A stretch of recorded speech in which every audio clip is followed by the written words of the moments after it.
네, 청와대는 이렇게 갑작스런 취소 발표에 당혹감을 감추지 못했습니다. NSC 국가안전보장회의 상임위원회를 하루 사이에 2차례나 소집하면서 긴박하게 움직였는데요. 청와대를 연결해서 더 자세한 소식을 알아보겠습니다. 네, 김민욱 기자.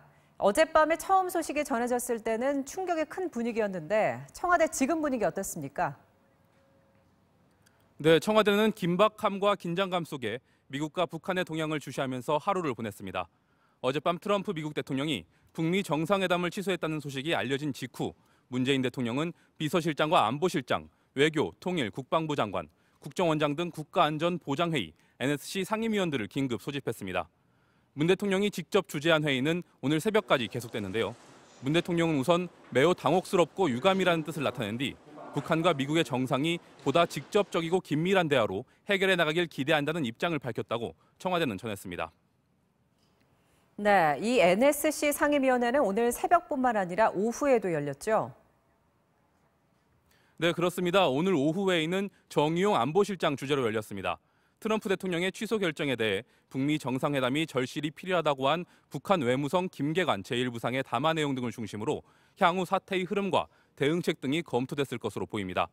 회의 결과는 다시 북한과 미국 두 정상의 직접 소통 필요성을 강조하는 것이었는데요. 윤영찬 국민소통수석 발표 내용을 직접 들어보시겠습니다.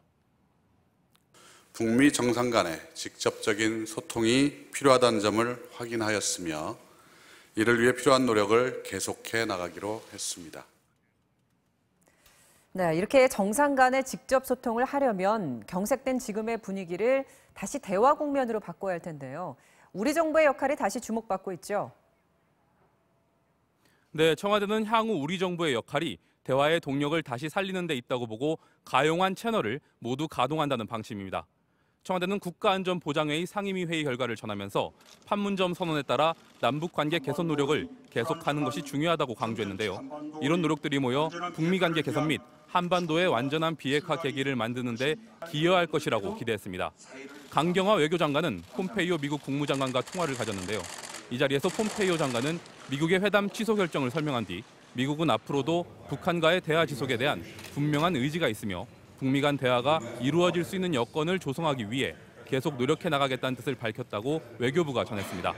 상황 전개를 봐가며 처음 북미 정상회담에 물꼬를 텄을 때처럼 대북 대미 특사 카드를 활용하는 방안도 검토되고 있는 것으로 보입니다. 지금까지 청와대에서 MBC 뉴스 김민욱입니다.